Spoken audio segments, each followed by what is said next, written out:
3 times Randolf Carter dreamed of the marvelous city, and 3 times was he snatched away while still he paused on the high terrace above it. All golden and lovely it blazed in the sunset, with walls, temples, colonnades, and arched bridges of veined marble. Silver-basined fountains of prismatic spray in broad squares and perfumed gardens, and wide streets marching between delicate trees and blossom-laden urns, and ivory statues in gleaming rows. While on steep northward slopes climbed tiers of red roofs and old peat gables harbouring little lanes of grassy cobbles. It was a fever of the gods, a fanfare of supernatural trumpets, and a clash of immortal cymbals. Mystery hung about it as clouds about a fabulous unvisited mountain, and as Carter stood breathless and expectant on the bluster-aided parapet, there swept up to him the poignancy and suspense of almost vanished memory, the pain of lost things, and the maddening need to place again which once had an awesome and monumentous place. He knew that for him its meaning must once have been supreme, though in what cycle or incarnation he had known it, or whether in dream or in waking, he could not tell.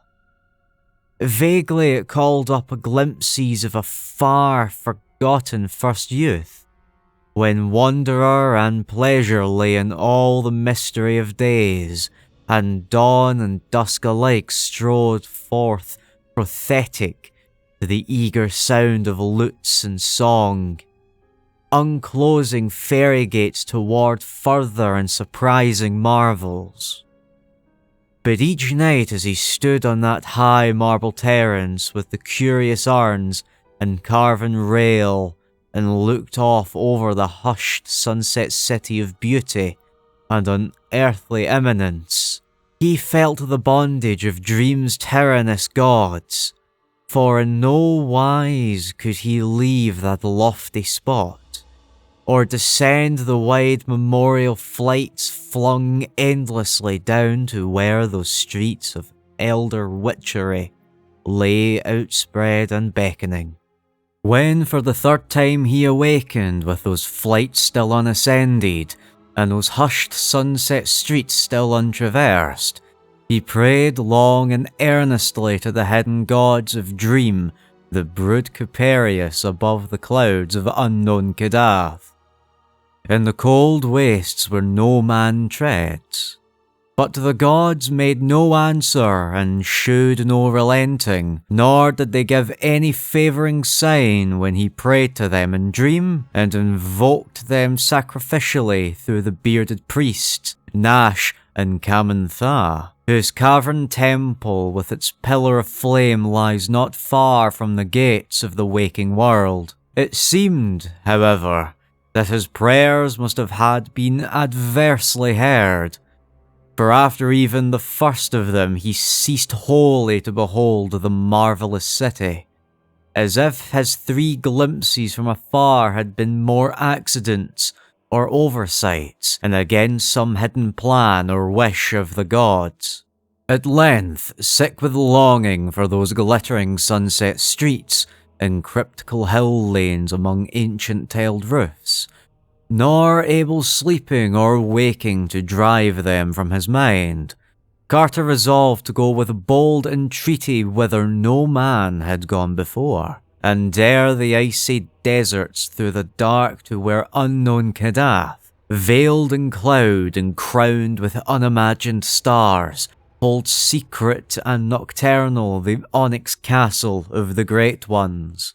In light slumber he descended the 70 steps to the cavern of flame, and talked of this design to the bearded priests, Nash and Kamantha. And the priests shook their pochette-bearing heads, and vowed it would be a death of his soul. They pointed out that the Great Ones had shewn already their wish, and that it was not agreeable to them to be harassed by incessant pleas. They reminded him, too, that not only had no man ever been to unknown Kadath, but no man had ever suspected in what part of space it may lie, whether it be in the dreamlands around our world, or in those surrounding some unguessed companion of Falmhut or Aldebaran. If in our dreamland, it might conceivably be reached, but only 3 fully human souls since time began had ever crossed and recrossed the black impetus gulfs of other dreamlands, and of that 3, 2 had come back quite mad. There were, in such voyages, incalculable local dangers, as well as that shocking final peril which gibbers unmentionably outside the ordered universe, where no dreams reach. That last amorphous blight of nethermost confusion which blasphemies and bubbles at the centre of all infinity. The boundless Daemon Sultan Azathoth, whose name no lips dare speak aloud, and who gnaws hungrily in inconceivable, unlighted chambers beyond time amidst the muffled, maddening beating of veiled drums and the thin, monotonous whine of accursed flutes, to which detestable pounding and piping dance slowly, awkwardly, and absurdly the gigantic ultimate gods, the blind, voiceless, tenebrous, mindless other gods whose soul and messenger is the crawling chaos in the Larthnatep. Of these things was Carter warned by the priests Nash and Kamen-Tha in the Cavern of Flame. But still he resolved to find the gods of unknown Kadath in the cold waste, wherever that might be, and to win from them the sight and remembrance and shelter of the marvellous Sunset City. He knew that his journey would be strange and long, and that the Great Ones would be against it. But being old in the land of dream, he counted on many useful memories and devices to aid him. So asking a farewell blessing of the priests, and thinking shrewdly on his course, he boldly descended the 700 steps to the gate of deeper slumber, and set out through the enchanted wood. In the tunnels of that twisted wood, whose low prodigious oaks twine groping bouts enshrined dim with the phosphorescence of strange fungi, dwell the furtive and secretive Zoogs, who know many obscure secrets of the dream world, and a few of the waking world, since the wood at 2 places touch the lands of men, though it would be disastrous to say where. Certain unexplained rumours and events and vanishments occur among men where the Zoogs have access, and it is well that they cannot travel far outside the world of dream. But over the nearer parts of the dream world they pass freely. But over the nearest parts of the dream world they pass freely, fitting small and brown and unseen, and bearing back piquant tales to beguile the hours around their hearths in the forests that they love. Most of them live in burrows, but some inhabit the trunks of the great trees, and although they live mostly on fungi, it is muttered that they have also a slight taste for meat, either physical or spiritual. For certainly many dreamers have entered the wood who have not come out. Carter, however, had no fear, for he was an old dreamer and had learnt their fluttering language, and made a treaty with them. Having found to their help the splendid city of Cephalophius and Uthnargai beyond the Tyrrhenian hills, where reigns half the year the great King Kuranus, a man he had known by another name in life. Kuranus was the one soul who had been to the Star Gulfs and returned free from madness. Threading now the low, phosphorescent aisles between those gigantic trunks, Carter made fluttering sounds in the manner of the Zoogs, and listened now and then for responses. He remembered one particular village of the creatures near the centre of the wood, where a circle of great mossy stones in what was once a clearing tells of older and more terrible dwellers long forgotten, and toward this spot he hastened. He traced his way by the grotesque fungi, which always seemed better nourished as one approaches the dreaded circle where the elder beings danced and sacrificed. Finally, the greater light of those thicker fungi revealed a sinister green and grey vastness pushing up through the roof of the forest and out of sight. This was the nearest of the great ring of stones, and Carter knew that he was close to the Zoog village. Renewing his fluttering sound, he waited patiently, and was at length rewarded by an impression of many eyes watching him. It was the Zoogs, for one sees their weird eyes long before one can discern their small, slippery brown outlines. Out they swarmed from hidden burrow and honeycombed tree, till the whole dim-litten region was alive with them. Some of the wilder ones brushed Carter unpleasantly, and one even nipped loathsomely at his ear. But these lawless spirits were soon restrained by the elders. The Council of Sages, recognizing the visitor, offered a gourd of fermented sap from a haunted tree unlike the others, which had grown from a seed dropped down by someone on the moon. And as Carter drank it ceremoniously, a very strange colloquy began. The Zoogs did not, unfortunately, know where the peak of Kadath lies, nor could he even say whether the cold waste is in our dream world or in another. Rumours of the Great Ones came equally from all points, and one might only say that they were likelier to be seen on high mountain peaks than in valleys, since on such peaks they dance reminiscently when the moon is above and the clouds are beneath.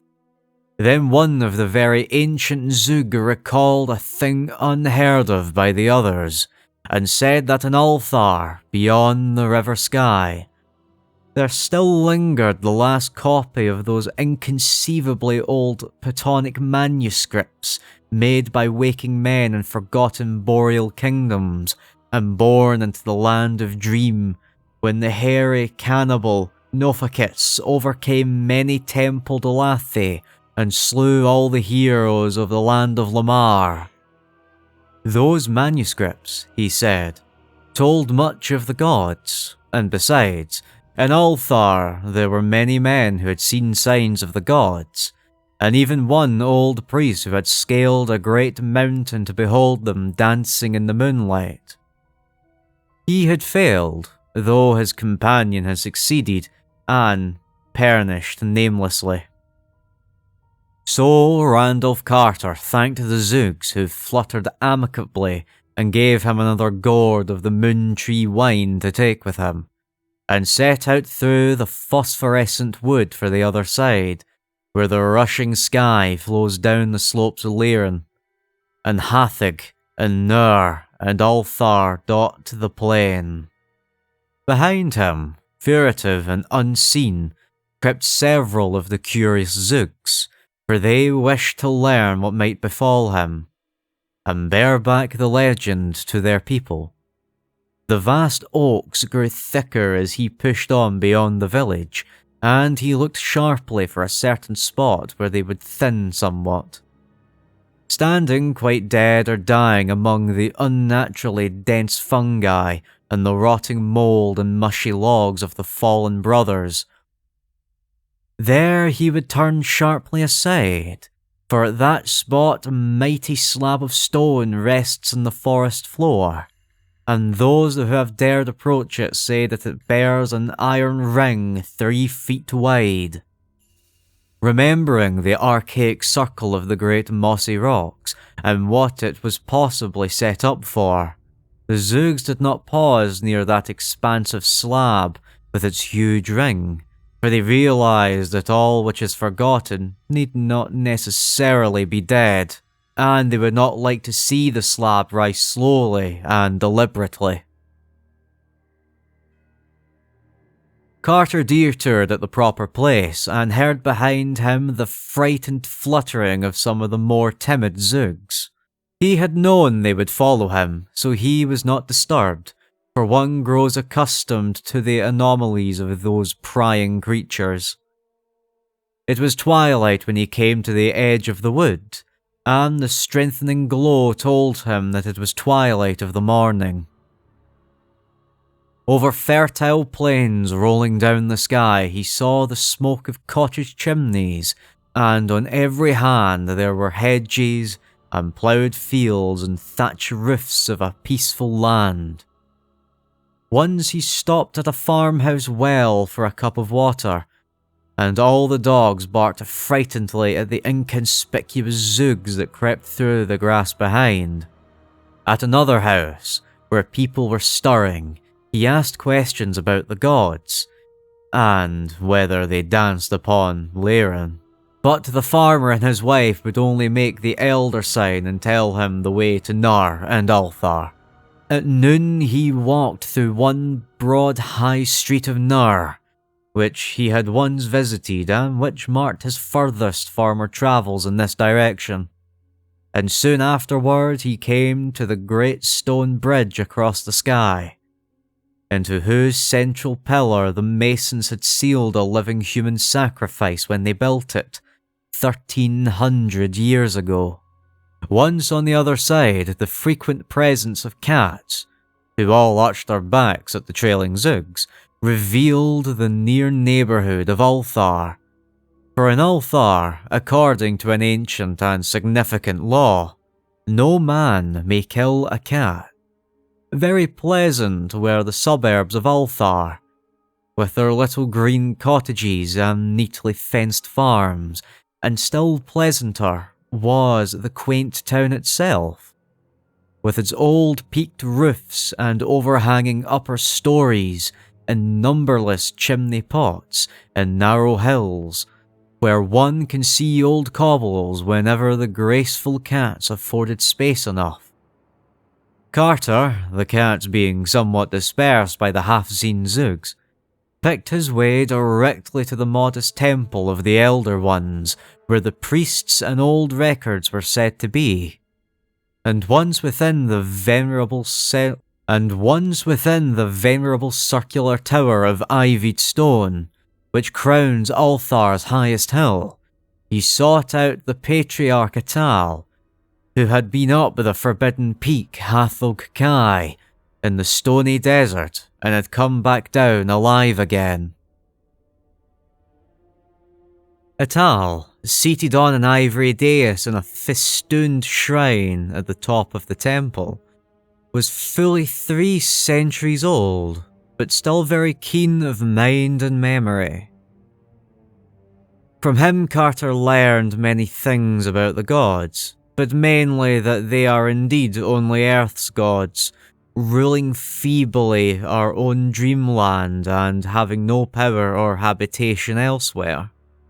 They might, Atal said, heed a man's prayer if in good humour, but one must not think of climbing to their onyx stronghold atop Kadath. It was lucky that no man knew where Kadath towers, for the fruits of ascending it would be very grave. Atal's companion, Barzai the Wise, had been drawn screaming into the sky for climbing merely the known peak of Hathog Kai. With unknown Kadath, if ever found, matters would be much worse, for although Earth's gods may sometimes be surpassed by a wise mortal, they are protected by the other gods from outside, whom it is better to not discuss. At least twice in the world's history, the other gods set their seal upon the Earth's primal granite. Once in antediluvian times, as guessed from a drawing in those parts of the Panoptic manuscripts too ancient to read, and once on Hathokai, where Barzai the Wise tried to see Earth's gods dancing by the moonlight. So, Ital said, it would be much better to let all gods alone, except in tactful prayers. Carter, though disappointed by Ital's discouraging advice, and by the meagre help to be found in the Panoptic manuscripts and the 7 cryptical books of Hassan, did not wholly despair. First he questioned the old priest about that marvellous sunset city seen from the railed terrace, thinking that perhaps he might find it without the gods' aid. But Ital could tell him nothing.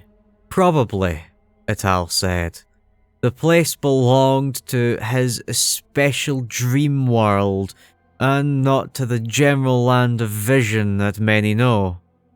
And conceivably it might be on another planet. In that case, Earth's gods could not guide him if they would. But this was not likely, since the stopping of the dreams showed pretty clearly that it was something the Great Ones wished to hide from him. Then Carter did a wicked thing, offering his guileless host so many draughts of the moon wine which the Zoogs had given him that the old man became irresponsibly talkative.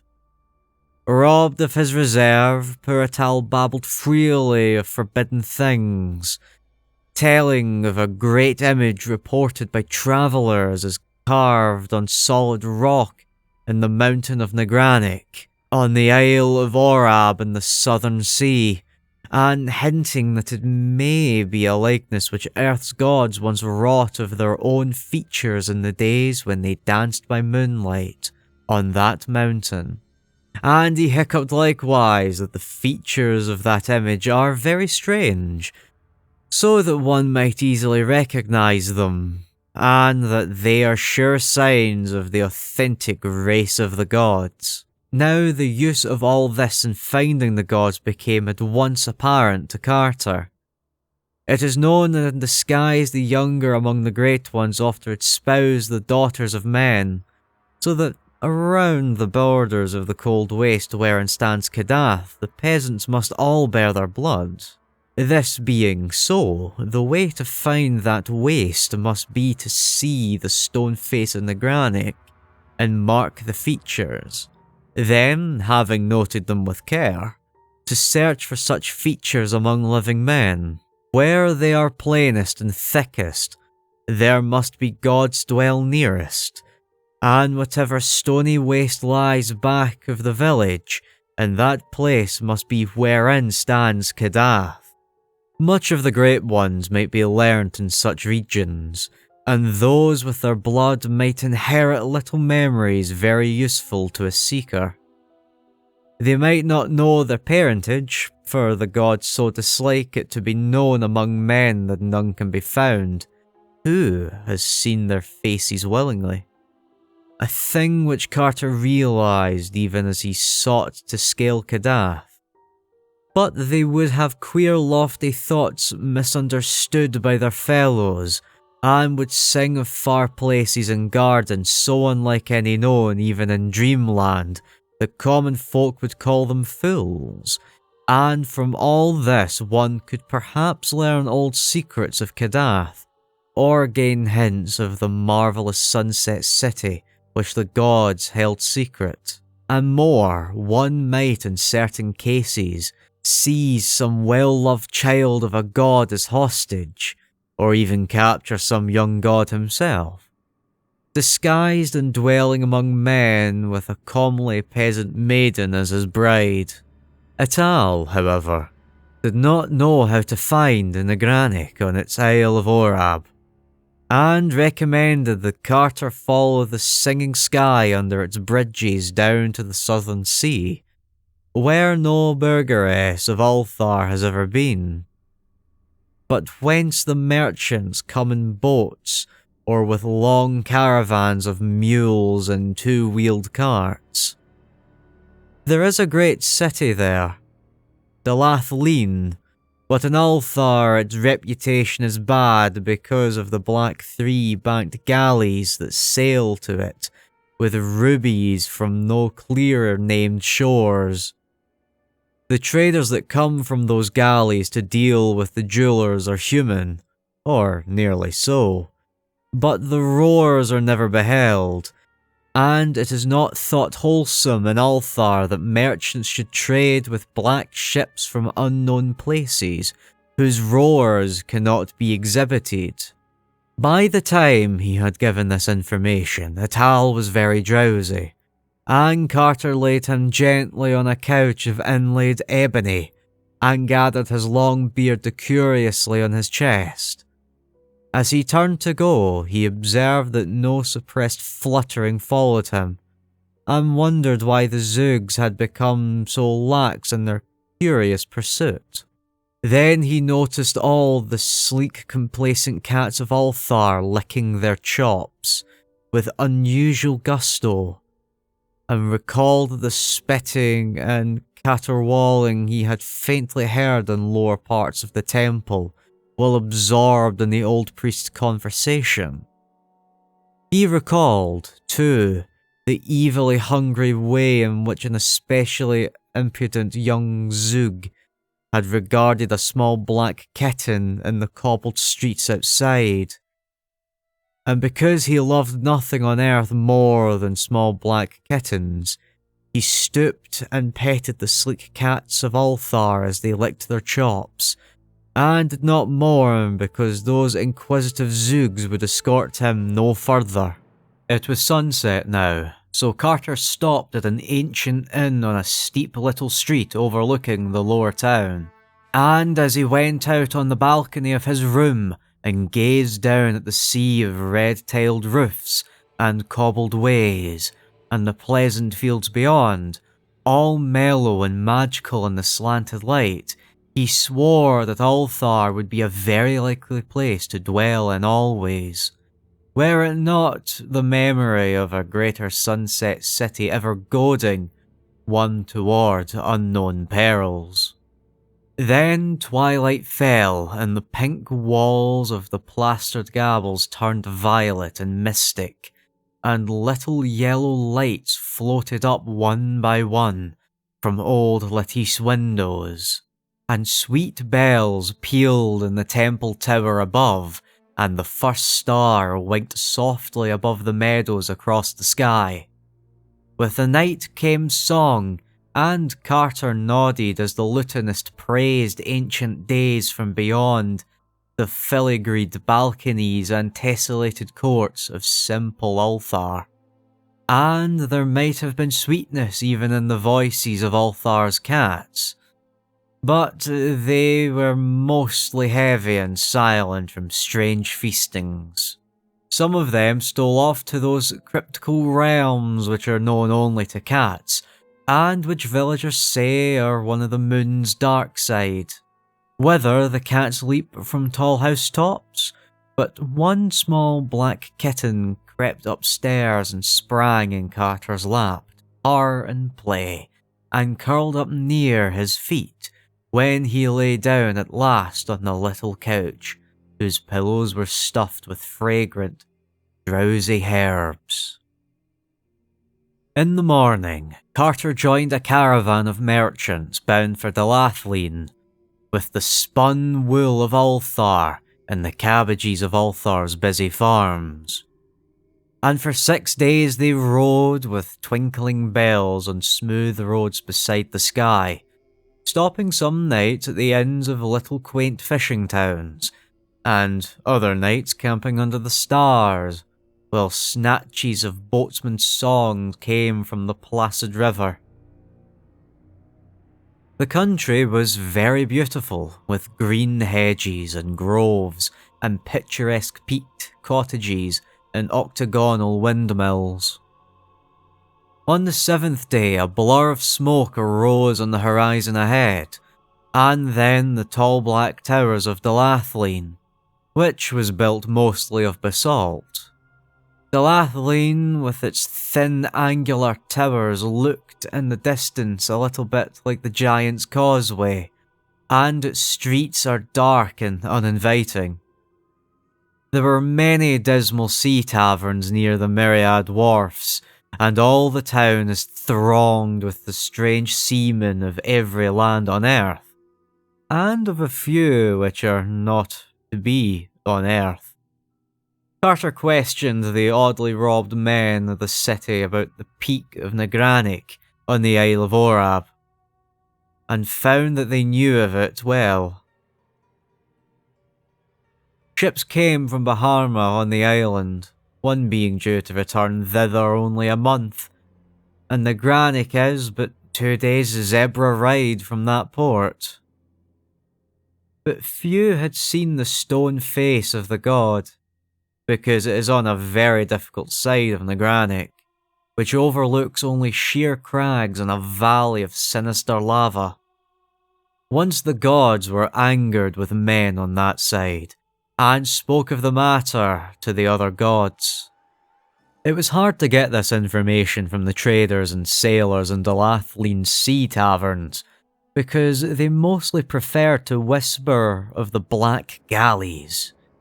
One of them was due in a week with rubies from unknown shore, and the townsfolk dreaded to see it dock.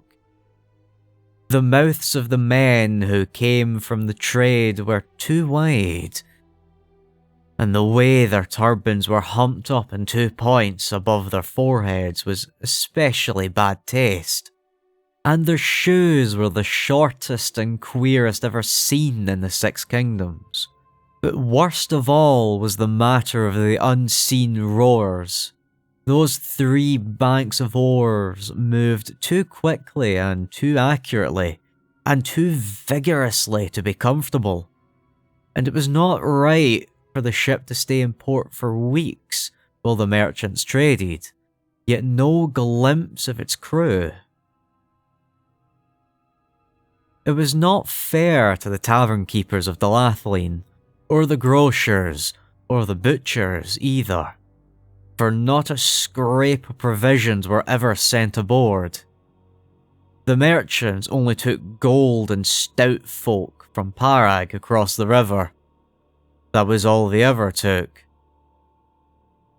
Those unpleasantly featured merchants and their unseen rowers, never anything from the butchers and grocers, but only gold and stout folk from Parag, whom they bought by the pound. And the odours from those galleys which the south wind blew in from the wharfs are not to be described. Only by constantly smoking strong thagweed could even the hardiest denizen of the sea taverns bear them. Delathlean would never have tolerated the black galleys had such rubies been attainable elsewhere, but no mine in all Earth's dreamland was known to produce their like. Of these things, Delathlean's cosmopolitan folk chiefly gossiped whilst Carter waited patiently for the ship for Baharna, which might bear him to the isle whereon Carvan, Nagranic towers lofty and barren.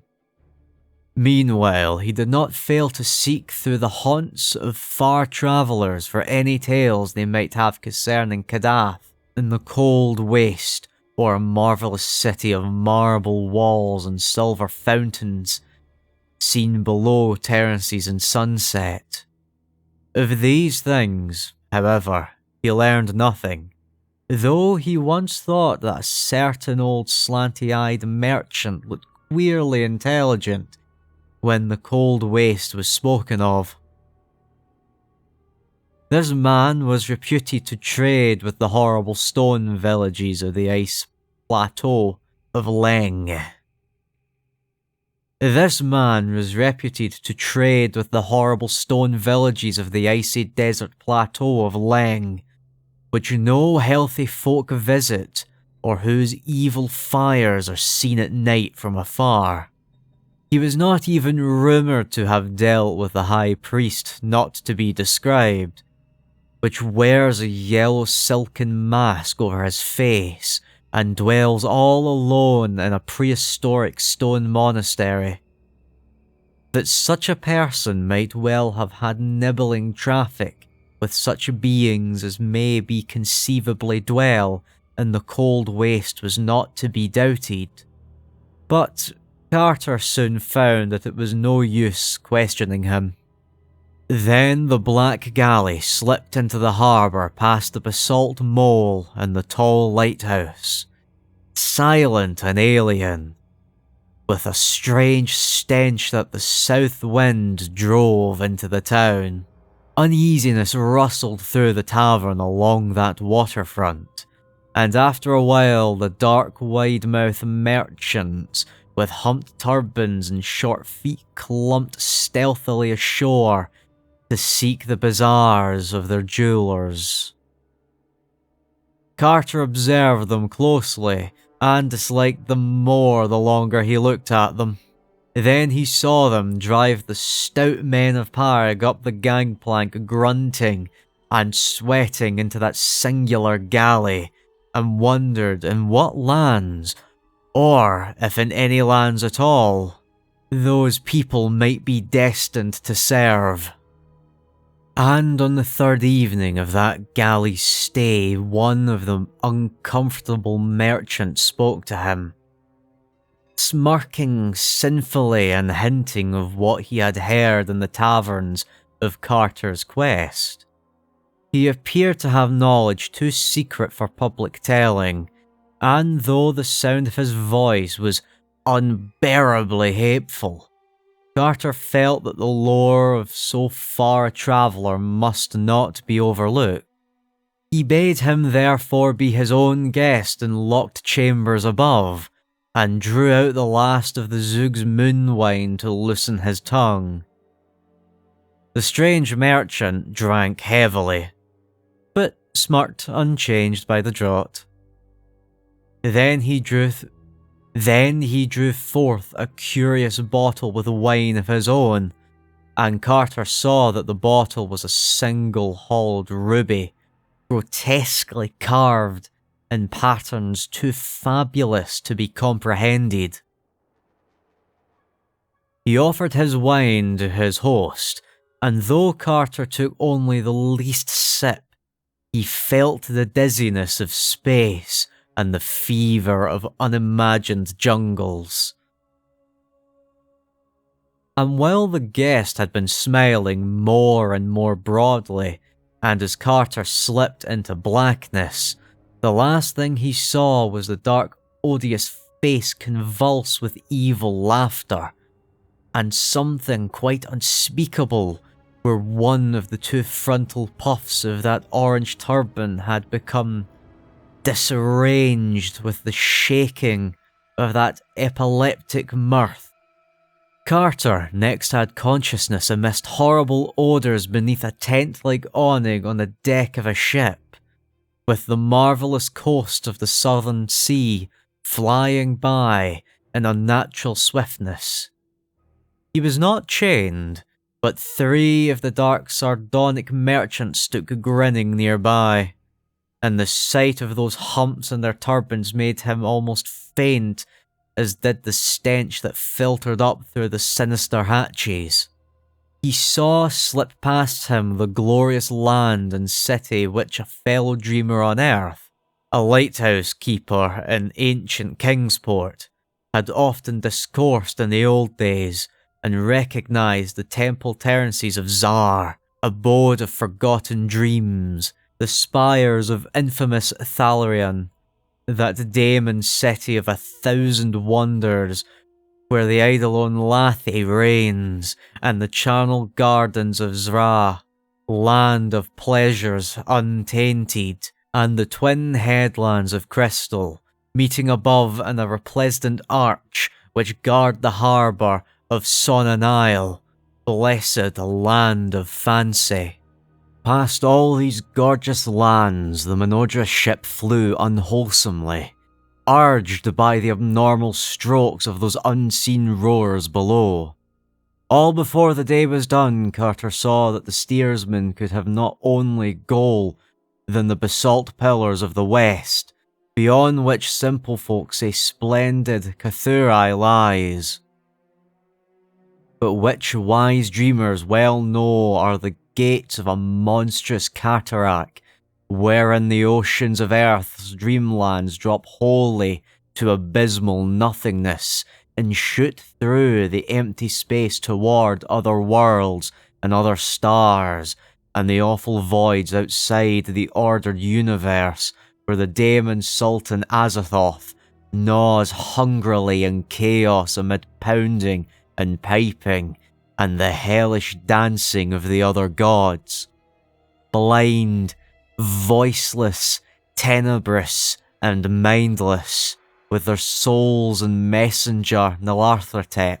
Meanwhile, the three sardonic merchants would give no word of their intent, though Carter knew that they must be leagued with those who wished to hold him from his quest. It is understood in the land of Dream that the other gods have many agents moving among them, and all those agents, whether wholly human or slightly less human, are eager to work the will of those blind and mindless things in return for the favour of their hideous soul and messenger, the crawling chaos Nalarthnatep. So, Carter inferred that the merchants of the humped turbans, hearing of his daring search for the Great Ones in their castle of Kadath, had decided to take him away and deliver him to Nalarthnatep for whatever nameless bounty might be offered for such a prize. What might be the land of those merchants? In our known universe, or in the eldritch space outside? Carter could not guess, nor could he imagine at what hellish, trysting place they would meet the crawling chaos to give him up and claim their reward. He knew, however, that no beings as nearly human as these would dare approach the ultimate knighted throne of the daemon Azathoth in the formless central void.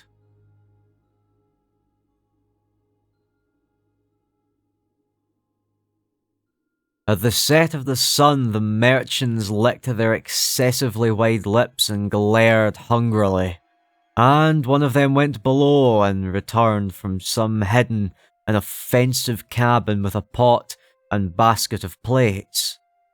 Then they squatted close together beneath the awning and ate the smoking meat that was passed around. But when they gave Carter a portion, he found something very terrible in the size and shape of it, so that he turned even paler than before and cast that portion into the sea when no eye was on him. And again, he thought of those unseen roars beneath, and of the suspicious nourishment from which their far too mercantile strength was derived. And again he thought of those unseen roars beneath, and of the suspicious nourishment which their far too mechanical strength was derived. It was dark when the galley passed betwixt the basalt pillars of the west, and the sound of the ultimate cataract swelled Portetus from ahead, and the spray of that cataract rose to obscure the stars, and the deck grew damp, and the vessel reeled in the surging current of the brink. Then, with a queer whistle and plunge, the leap was taken, and Carter felt the terrors and nightmare as earth fell away, and the great boat shot silent and comet-like into planetary space. Never before had he known what shapeless black things lurk and caper and flounder all through the aether, leering and grinning at such voyagers as may pass, and sometimes feeling about with slimy paws when some moving object excites their curiosity. These are the nameless larvae of the other gods, and like them are blind and without mind, and possessed of singular hungers and thirsts. But that offensive galley did not aim as far as Carter had feared, for he soon saw that the helmsman was steering a course directly for the moon. The moon was a crescent shining larger and larger as they approached, and showing its singular craters and peaks uncomfortably. The ship made for the edge, and it soon became clear that its destination was that secret and mysterious side which is always turned away from the earth, and which no fully human person, save perhaps the dreamer Snareth Ko, has ever beheld. The close aspect of the moon as the galley drew near proved very disturbing to Carter, and he did not like the size and shape of the ruins which crumbled here and there. The dead temples on the mountains were so placed that they could have glorified no wholesome or suitable gods, and in the symmetries of the broken columns there seemed to lurk some dark and inner meaning which did not invite solution. And what the structure and proportions of the olden worshippers could have been, Carter steadily refused to conjecture. When the ship rounded the edge and sailed over those lands unseen by man, there appeared in the queer landscapes certain signs of life, and Carter saw many low, broad, round cottages and fields of grotesque, whitish fungi. He noticed that these cottages had no windows, and thought that their shapes suggested the huts of the Alaskan natives. Then he glimpsed the oily waves of a sluggish sea, and knew that the voyage was once more to be by water, or at least through some liquid.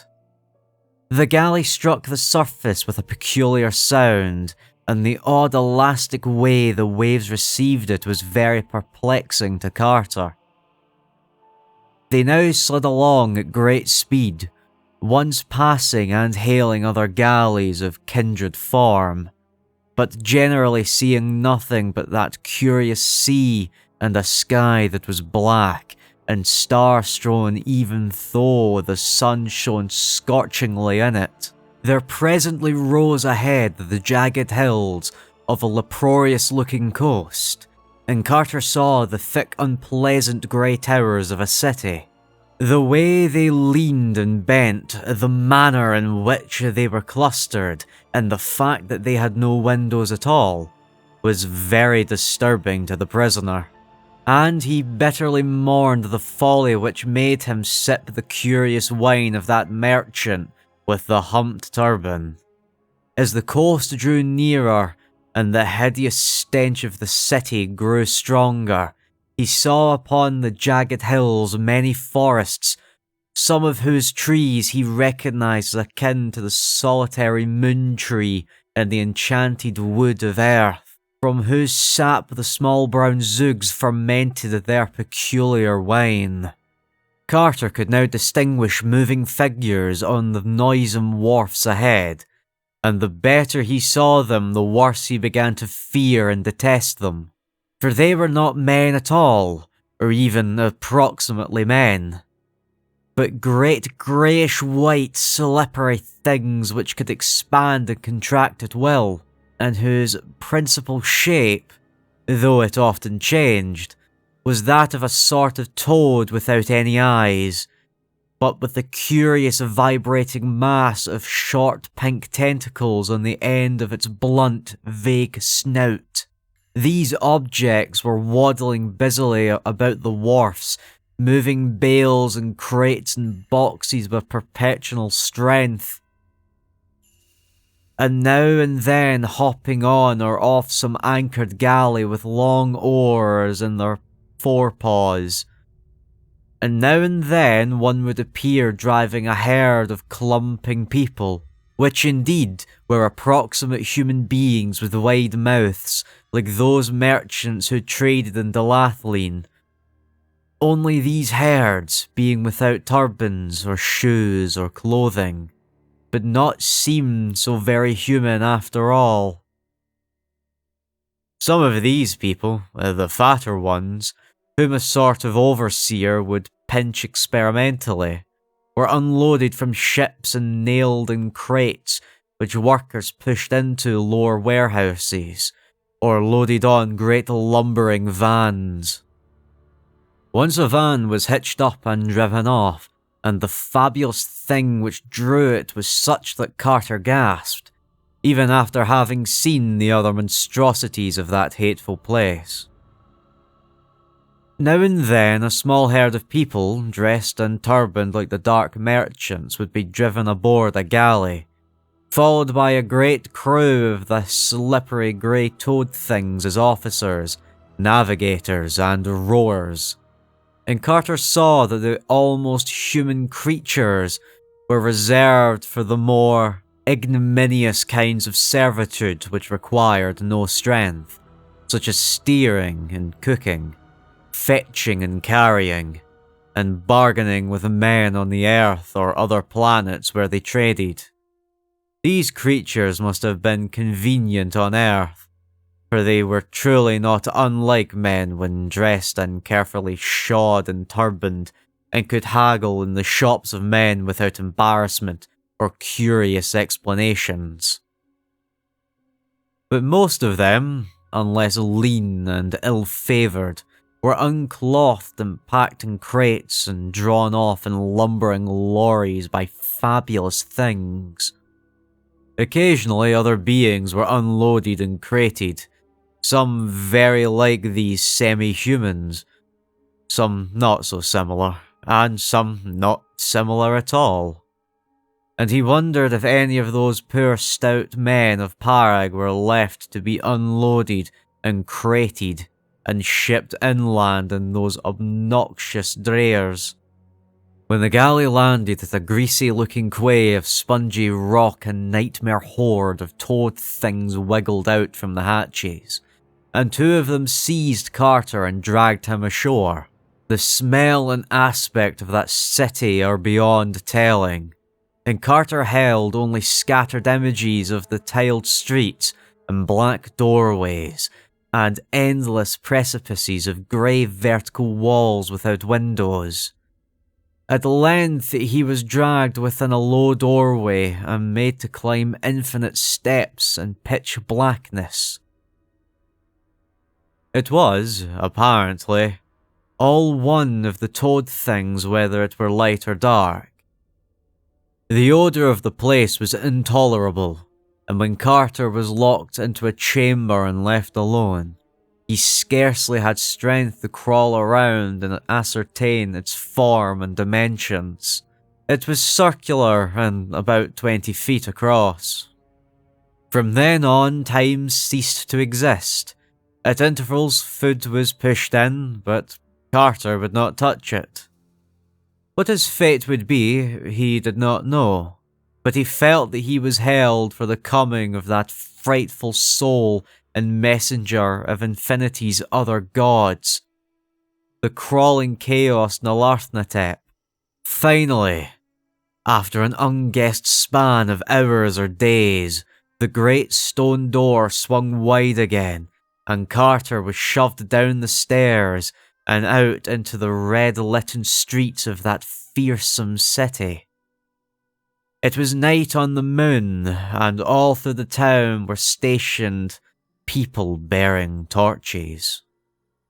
In a detestable square, a sort of procession was formed. 10 of the toad things and 24 almost human torch-bearers, 11 on either side, and 1 each before and behind. Carter was placed in the middle of the line, 5 toad things ahead and 5 behind, and 1 almost human torch-bearer on each side of him. Certain of the toad things produced disgustingly carven flutes of ivory and made loathsome sounds. To that hellish piping the column advanced out of the tiled streets and into nighted plains of obscene fungi, soon commencing to climb one of the lower and more gradual hills that lay behind the city. At some frightful slope or blasphemous plateau, the crawling chaos waited. Carter could not doubt, and he wished that the suspense might soon be over. The whining of those impious flutes was shocking, and he would have given worlds for some even half-normal sound. But these toad things had no voices, and the human-like ones did not talk.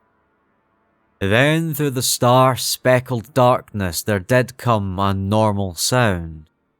It rolled from the higher hills, and from all the jagged peaks around it was caught up and echoed in a swelling, pandemonic chorus. It was midnight yell of the cat, and Carter knew at last that the old village folk were right when they made low guesses about the cryptical realms which were known only to cats, and to which the elder among cats repair by stealth nocturnally, springing from high housetops. Verily, it is to the moon's dark side that they go to leap and gamble on the hills and converse with ancient shadows, and here amidst that column of foretold things Carter heard their homely, friendly cry, and thought of the steep roofs and warm hearths and little lighted windows of home. Now much of the speech of cats was known to Randolf Carter, and in this far, terrible place he uttered the cry that was suitable, but that he need not have done, for even as his lips opened he heard a chorus wax and drew nearer, and saw swift shadows against the stars, as small graceful shapes leaped from hill to hill in gathering legions. The call of the clan had been given, and before the full procession had time to even be frightened, a cloud of smothering fur and a phalanx of murderous claws were tidally and tempestuously upon it. The flutes stopped, and their shrieks in the night were mighty.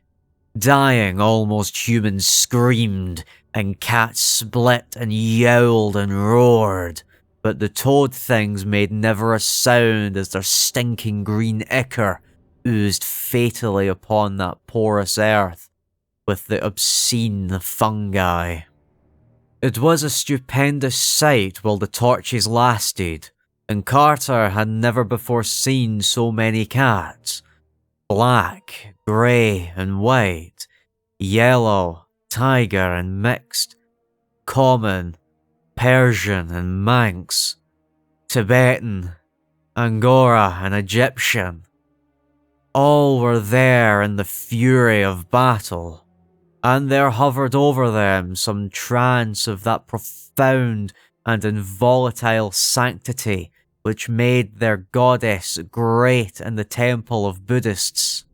They would leap 7 strong at the throat of an almost human, or the pink tentacled snout of a toad thing, and drag it down savagely to the fungus plain, where myriads of their fellows would surge over it and into it with frenzied claws and teeth of a divine battle fury. Carter had seized a torch from a stricken man, but was soon overborne by the surging waves of his loyal defenders. Then he lay in the utter blackness, hearing the clangor of war and the shouts of the victors, and the feeling of soft paws of his friends as they rushed to and fro over him in the fray. At last awe and exhaustion closed his eyes, and when he opened them again, it was upon a strange scene. The great shining disk of earth, 13 times greater than the moon as we see it, had risen with floods of weird light over the lunar landscape, and across all those leagues of wild plateau and ragged crest, there squatted one endless sea of cats in orderly array. Circle on circle they reached, and 2 or 3 leaders out of their ranks were licking his face and purring to him consolingly.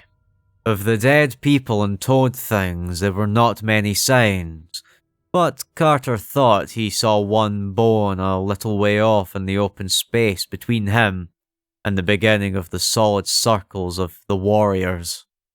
Carter now spoke with the leaders in the soft language of the cats, and learned his ancient friendship with the species was well known, and often spoken about in the places where cats congregate.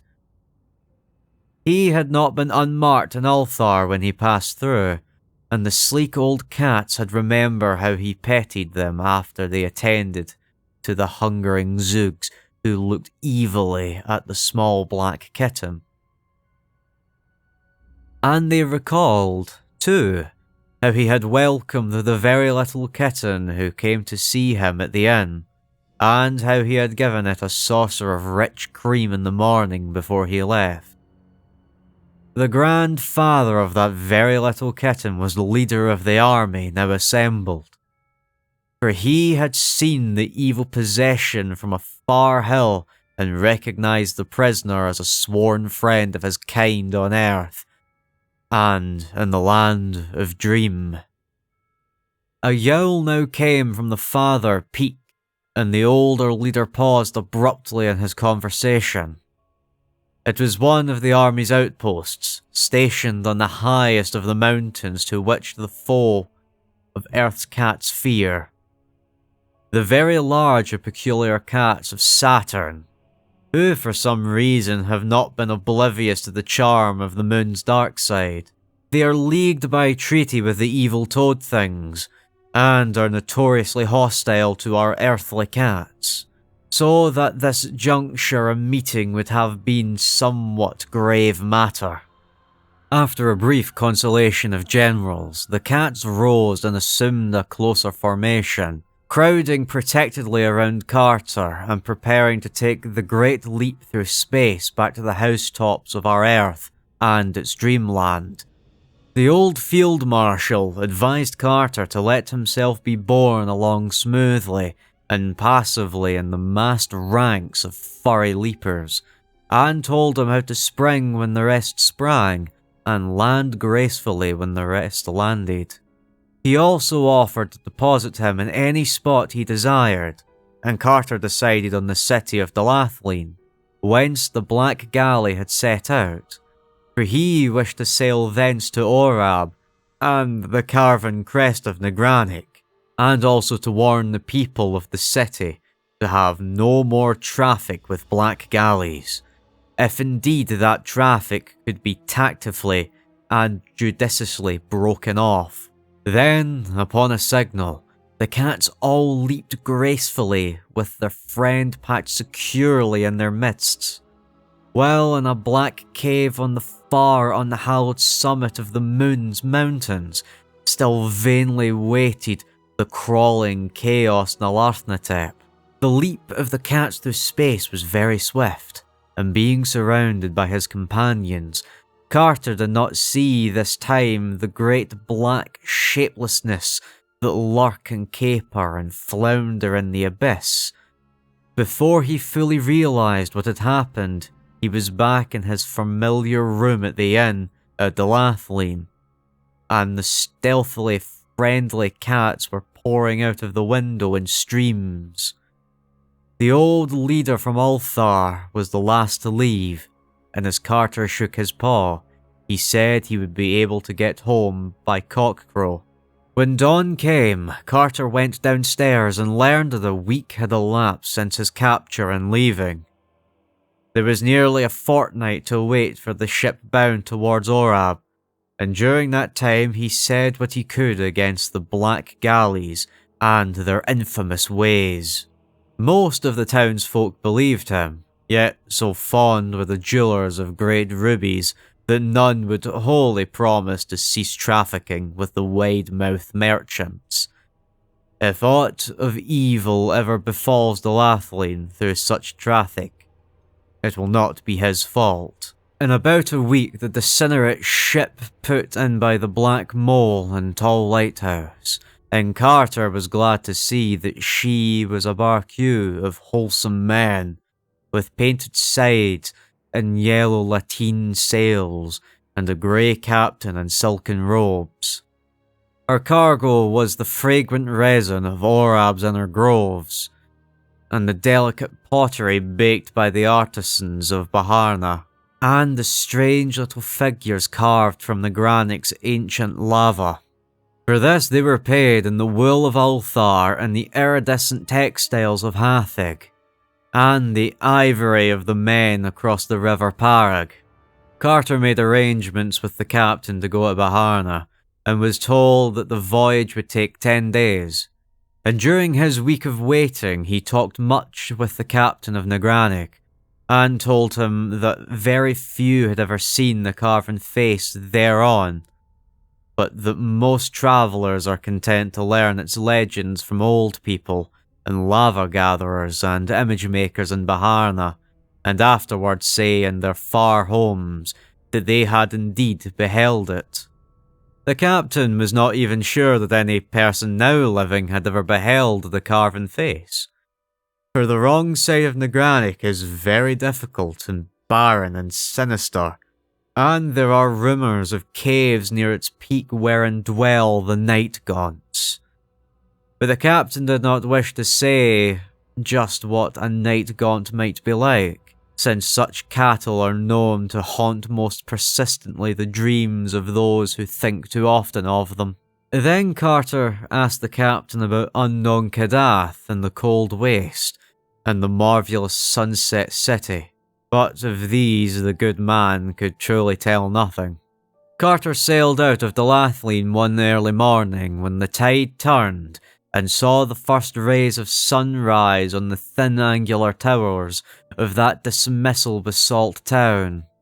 And for 2 days they sailed eastward in sight of green coasts, and saw often the pleasant fishing towns that climbed up steeply, with their red roofs and chimney pots from old dreaming wharfs and beaches where nets lay drying.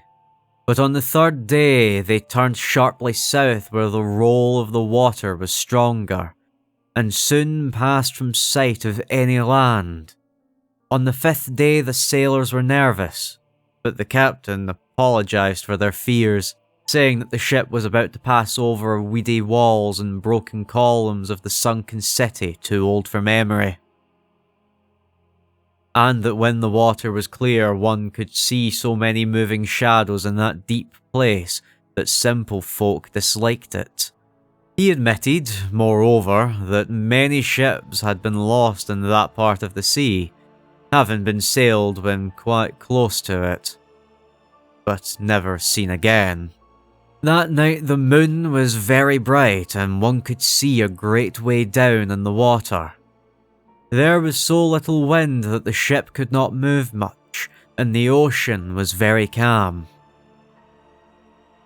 Looking over the rail, Carter saw many fathoms deep the dome of a great temple, and in front of it an avenue of unnatural sphinxes leading to what was once a public square.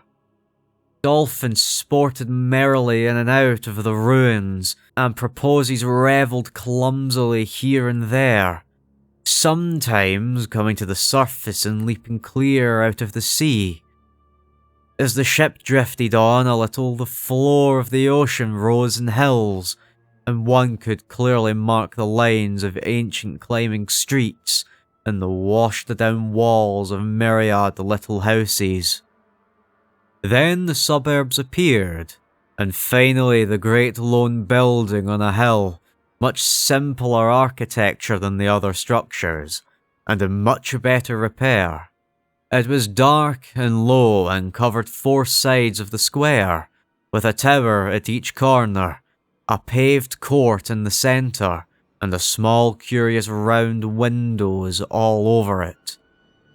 Probably it was of basalt, though weeds draped over the greater part, and such was its lonely and impressive structure on that far hill that it may have been a temple or monastery. Some phosphorescent fish inside it gave the small round windows an aspect of shining, and Carter did not blame the sailors for much of their fears.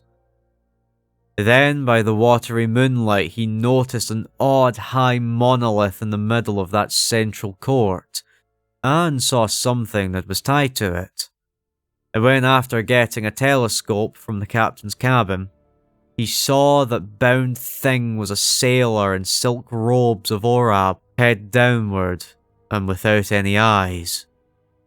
He was glad that the rising breeze soon took the ship ahead to a more healthy part of the sea. The next day they spoke with a ship with violet sails bound for Zar, in the land of forgotten dreams, with bulbs of strange-coloured lilies for cargo. And on the evening of the 11th day, they came in sight of the Isle of Orab, with Nagranic rising jagged and snow-crowned in the distance. Orab is a very great isle, and its port of Baharna a mighty city. The wharfs of Baharna are of porphyry, and the city rises in great stone terraces behind them, having streets of steps and are frequently arched over the buildings and the bridges between the buildings. There is a great canal which goes under the whole city in a tunnel with granite gates and leads to the inland lake of Yath, on whose farther shore are the vast clay brick ruins of a primal city whose name is not remembered. As the ship drew into the harbour, at evening the twin beacons, Thon and Thal, gleamed a welcome, and in a million windows of Baharna's terraces mighty lights peeped out quietly and gradually as the stars peeped out overhead in the dusk, till that steep and climbing seaport became a glittering constellation hung between the stars of heaven and the reflections of those stars in the still harbour. The captain, after landing, made Carter a guest in his own small house on the shore of Yath, where the rear of the town slopes down on it. And his wife and servants brought strange, toothsome foods for the travellers' delight. And in the days after that Carter asked for rumours and legends of Nagranic, and all the taverns and public places where lava gatherers and image makers meet, but could not find anyone who had been up the higher slopes or seen the carven face. Nagranic was a hard mountain with only an accursed valley behind it, and besides, one could never depend on the certainty that night gaunts are altogether fabulous. When the captain sailed back to the Lathleen, Carter took quarters in an ancient tavern opening in an alley with steps in the original part of town, which is built of brick and resembles the ruins of Yath's farther shore. Here he laid his plans for the ascent of Nagranic, and correlated all that he had learned from the lava gatherers about the roads thither. The keeper of the tavern was a very old man that had heard so many legends that he was of great help. He even took Carter to an upper room in that ancient house and showed him a crude picture which a traveller had scratched on the clay wall in the olden days, when men were bolder and less reluctant to visit Nagranic's higher slopes. The old tavern keeper's great-grandfather had heard from his great-grandfather that the traveller who scratched that picture had climbed Nagranic and seen the carven face, here drawing it for others to behold. But Carter had very great doubts, since the large rough features on the wall were hasty and careless, and wholly overshadowed by a crowd of little companion shapes in the worst possible taste, with horns and wings and claws and curling tails. At last, having gained all the information he was likely to gain in the taverns and public places of Baharna, Carter hired a zebra and set out in the morning on the road of Yath's shore for those inland parts wherein towers stony Negranic. On his right were rolling hills and pleasant orchards and neat little stone farmhouses, and he was much reminded of those fertile fields that flank the sky. By evening, he was near the nameless ancient ruins of Yath's farther shore, and though old laver gatherers had warned him not to camp there at night, he tethered his zebra to a curious pillar before a crumbling wall, and laid his blanket in a shelter corner beneath some carvings whose meaning none could decipher. Around him he wrapped another blanket, for the nights are cold in Orab, and when upon awakening once he thought he felt the wings of some insect brushing his face, he covered his head altogether and slept in peace till roused by the maga birds in distant resin groves. The sun had just come up over the great slope whereon leagues of primal brick foundations and worn walls and occasional cracked pillars and pedestals stretched down desolate to the shore of Yath. And Carter looked about for his tethered zebra. Great was his dismay that the docile beast stretched prostrate beside the curious pillar to which it had been tied, and still greater was he vexed on finding that the steed was quite dead, with its blood all sucked away through a singular wound in the throat. His pack had been disturbed and several shiny knickknacks taken away, and all around in the dusty soil were great webbed footprints for which he could not in any way account. The legends and warnings of lather gatherers occurred to him, and he thought of what he brushed his face at the night. Then he shouldered his pack and strode towards Negranic, though not without a shiver in the night. Then he shouldered his pack and strode towards Negranic, though not without a shiver when he saw close to him as the highway passed to the ruins a great gaping arch low in the wall of an old temple, with steps leading down into darkness farther than he could peer. His course now led uphill through wilder and partly wooded country, and he saw only the huts of charcoal burners and the camps of those who gathered resin from the groves.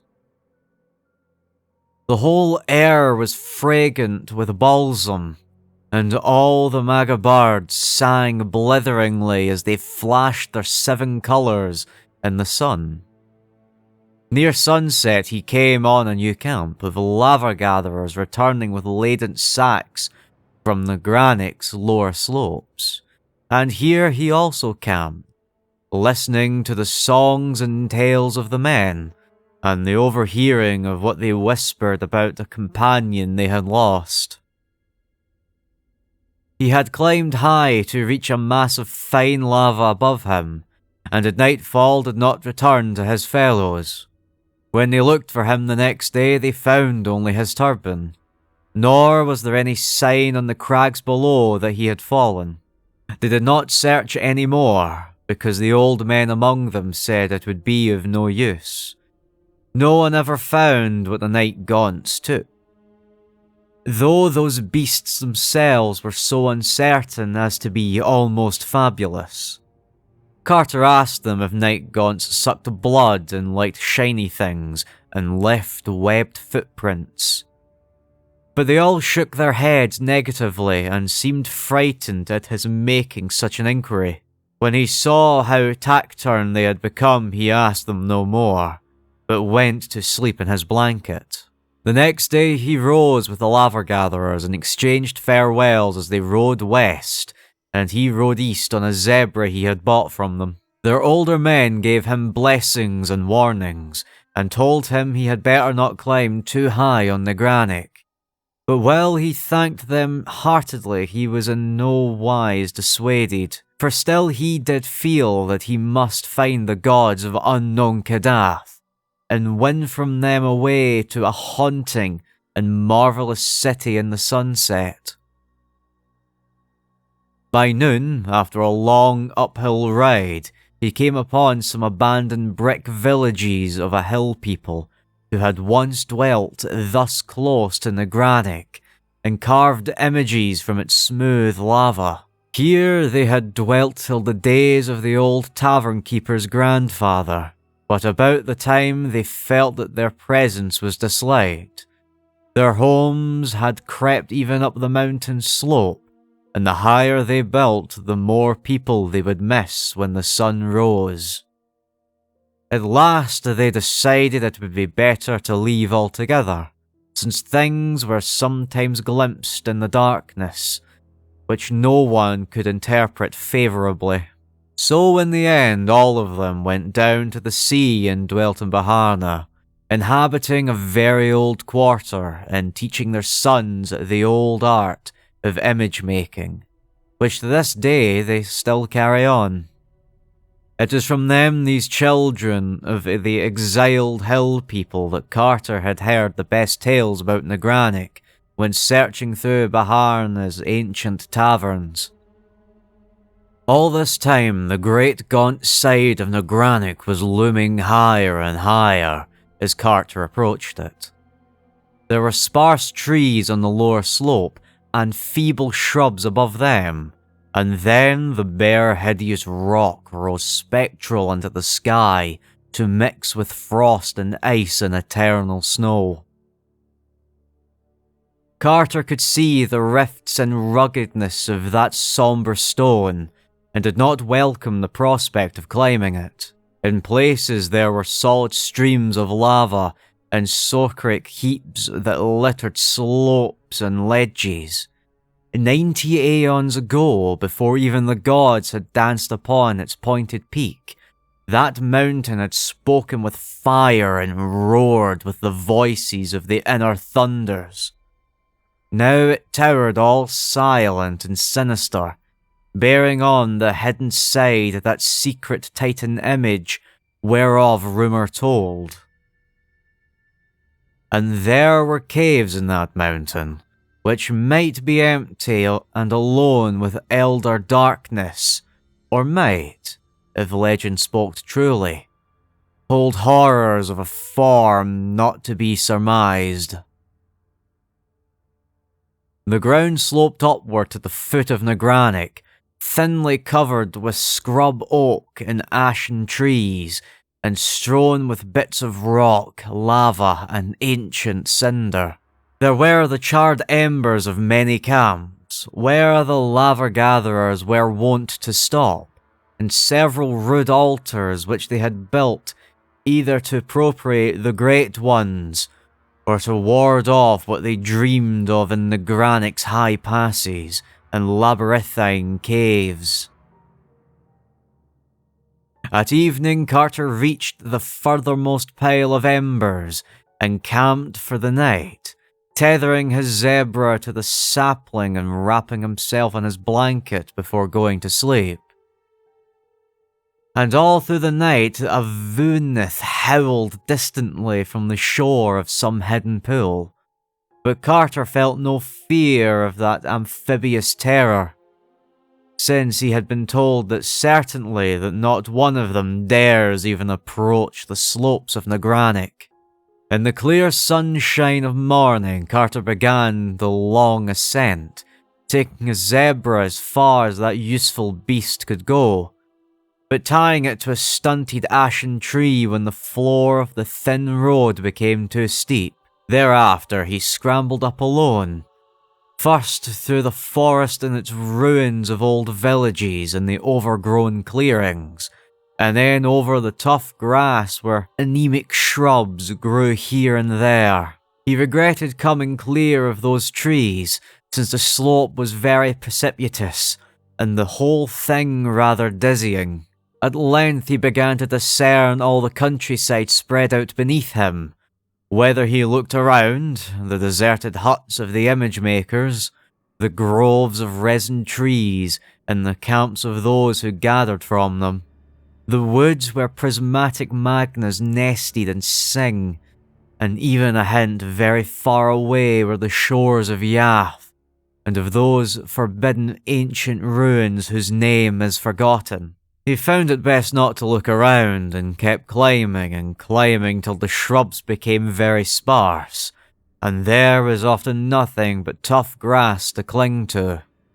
Then the soil became mirage with great patches of bare rock cropping out, and now and then the nest of a condor in a crevice. Finally, there was nothing at all but bare rock, and had it not been a very rough and weathered, he could scarcely have ascended farther. Knobs, ledges, and pinnacles, however, helped greatly, and it was cheering to see occasional the sign of some lava-gatherers scratched clumsily in the fragile stone, and know that wholesome human creatures had been there before him. After a certain height, the presence of man was further shown by handholds and footholds, hewn where they were needed, and little quarries and excavations where some choice vein or stream of lava had been found. In one place, a narrow ledge had been chopped artificially to an especially rich deposit, far to the right of the main line of ascent. Once or twice, Carter dared look around and was almost stunned by the spread of landscape below. All the island betwixt him and the coast lay upon to his sight, with Baharna's stone terraces and the smoke of its chimneys mystical in the distance. And beyond that, the illimitable southern sea with all its curious secrets. Thus far there had been much winding around the mountain, so that farther the cavern side was still hidden. Carter now saw a ledge running upward and to the left which seemed to head to the way he wished. And this course he took in the hope that it might prove continuous. After 10 minutes he saw it was indeed no cul-de-sac, but that it led steeply on an arc which would, unless suddenly interrupted or deflected, bring him, after a few hours climbing, to that unknown southern slope, overlooking the desolate crags and the accursed valley of lava. As the new country came into view below him, he saw that it was bleaker and wilder than those seaward lands he had traversed. The mountainside, too, was somewhat different, being here pierced by curious cracks and caves not found on the straighter route he had left. Some of these were above him and some beneath, all opening on sheerly perpendicular cliffs and wholly unreachable by the feet of man. The air was very cold now, but so hard was the climbing that he did not mind it. Only the increasing rarity bothered him, and he thought that perhaps it was which had turned the heads of other travellers, and excited those absurd tales of night gods, whereby they explained the loss of such climbers as fell from these perilous paths. He was not much impressed by travellers' tales, but had a good curved scimitar in case of any trouble. All lesser thoughts were lost on the wish to see that carven face which might set him on the track to the gods atop unknown Kadath. At last, in the fearsome ickiness of upper space, he came round fully to the hidden side of Nagranic, and saw the infinite gulfs below him, the lesser crags and sterile abysses of lava, which marked the olden wrath of the gods. There was unfolded, too, a vast expanse of country to the south, but it was a desert land without fair fields or cottage chimneys, and seemed to have no ending. No trace of the sea was visible on this side, for Orab is a great island. Black caverns and odd crevices were still numerous on the sheer vertical cliffs, but none of them were accessible to a climber. There now loomed aloft a great beetling mass which hampered the upward view, and Carter was for a moment shaken with doubt, lest it prove impassable. Poised in the windy insecurity miles above the earth, with only space and death on one side, and only slippery walls of rock on the other, he knew for a moment the fear that makes men shun the granite's hidden side. He could not turn around, yet the sun was already low. If there was no way aloft, the night would find him crouching there still, and the dawn would not find him at all. But there was a way, and he saw it in due season. Only a very expert dreamer could have used those imperceptible footholds, yet to Carter they were sufficient. Surmounting now the outward hanging rock, he found the slope above much easier than that below, since a great glacier's melting had left a generous space with loam and ledges. To the left a precipice dropped straight from unknown heights to unknown depths, with a cave's dark mouth just out of reach above him. Elsewhere, however, the mountain slanted back strongly, and even gave him space to lean and rest. He felt from the chill that he must be near the snow line, and looked up to see what glittering pinnacles might be shining in that late ruby sunlight. Surely enough, there was the snow uncounted thousands of feet above him, and below it, a great beetling crag like that he had just climbed. Hanging there forever in bold outline, black against the white of the frozen peak, and when he saw that crag he gasped and cried aloud, and clutched at the jagged rock in awe, for the Titan bulge had not stayed and Earth's dawn had shaped it, but gleamed red and stupendous in the sunset with the carved and polished features of a god. Stern and terrible shone that face that the sunset lit with fire. How vast it was no mind can ever measure, but Carter knew once that man could never have fashioned it. It was a god chiselled by the hands of the gods, and it looked down haughty and majestic upon the seeker. Rumour had said it was strange, and not to be mistaken, and Carter saw it was indeed so, for those long narrow eyes and long-lobed ears, and that thin nose and pointed chin, all spoke of a race that is not of man but of gods.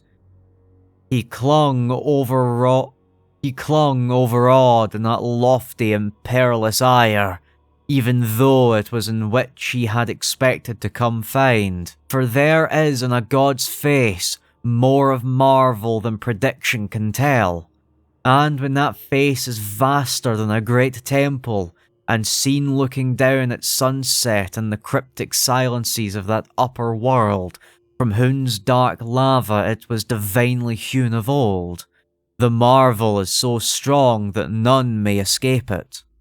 Here, too, was the added marvel of recognition. For although he had planned to search all dreamland over for those whose likeness to this face might mark them as God's children, he now knew that he need not do so.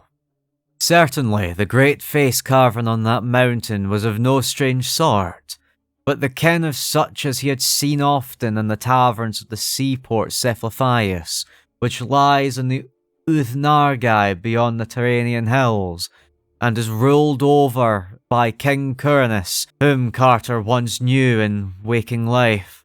Every year sailors with such a face came in dark ships from the north to trade their oxen for the carved jade and spun gold and little red singing birds of Cephalophius.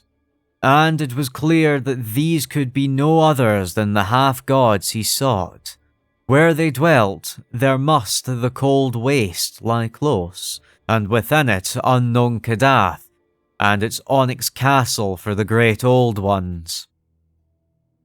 So to Cephalophias he must go, far distant from the Isles of Ora, and in such parts as he would take back to Delathleen, and up the sky to the Bridge of Nur, and again into the enchanted wood of the Zooks, whence the way would bend northward through the gardens of Orachnos to the gilded spire of Thran, where he might find a galleon bound to the Cyrenian Sea.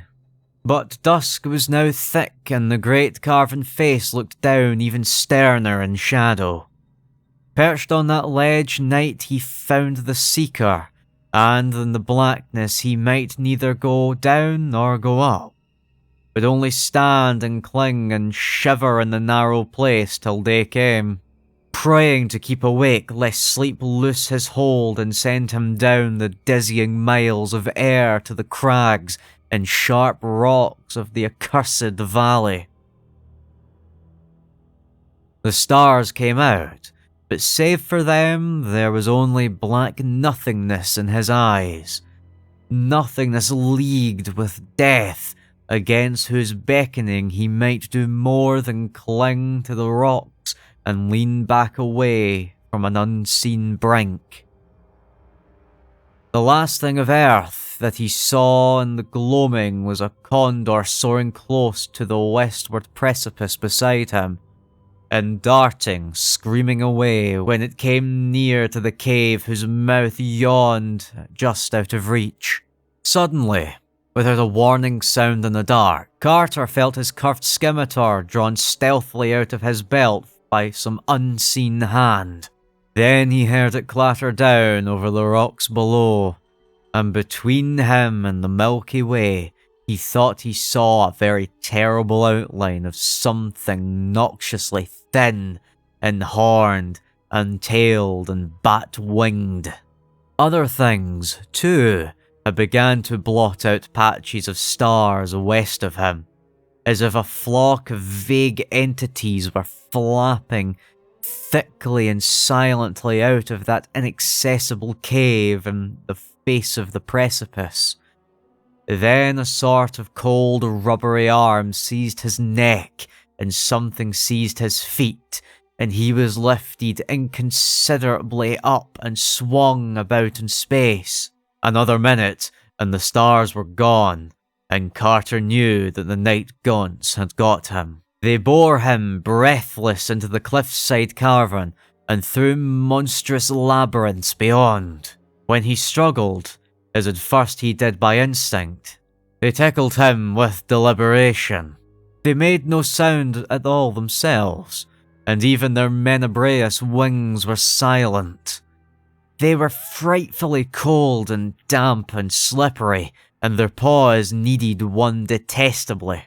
Soon they were plunging hideously downward through inconceivable abysses in a whirling, giddying, sickening rush of dank, tomb-like air, and Carter felt that they were shooting into the ultimate vortex of shrieking and demonic madness. He screamed again and again, but whenever he did so, the black paws tickled him with great subtlety. Then he saw a sort of grey phosphorescence about, and guessed that they were coming even to that inner world of subterranean horror, of which dim legends tell, and which is lit only by the pale death fire wherewith reeks the ghoulish air in the primal mists of the pits of earth's core. At last, far below him, he saw faint lines of grey and ominous pinnacles, which he knew must be the fabled peaks of Thok. Awful and sinister they stand in the haunted dusk of sunless and eternal depths, higher than man may reckon, and guarding terrible valleys where the bulls crawl and burrow nastily.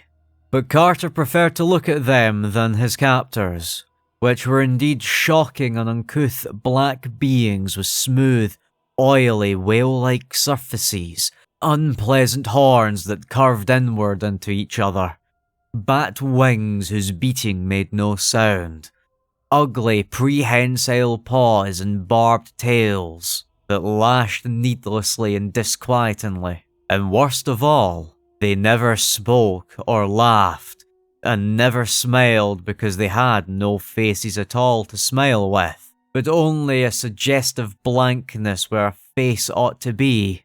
All they ever did was clutch and fly and tickle. That was the way of night gaunts, and as the band flew lower, the peaks of Throck rose grey and towering on all sides, and one saw clearly that nothing lived on that austere and impressive granite of endless twilight. All still lower levels the death fire in the air gave out, and one met only the primal blackness of the void save afloat, where the thin peaks stood out goblin-like. Soon the peaks were very far away, and nothing about a great rushing winds with the dankness and nethermost grottos in them. Then, in the end of the night, Gaunt landed on a floor of unseen things, which felt like layers of bones, and left Carter all alone in that black valley. To bring him thither was the duty of the night gaunts that guard Nagranic, and this done, they flapped away silently. When Carter tried to trace their flight, he found that he could not, since even the peaks of Throck had faded out of sight. There was nothing anywhere but blackness and horror and silence and bones.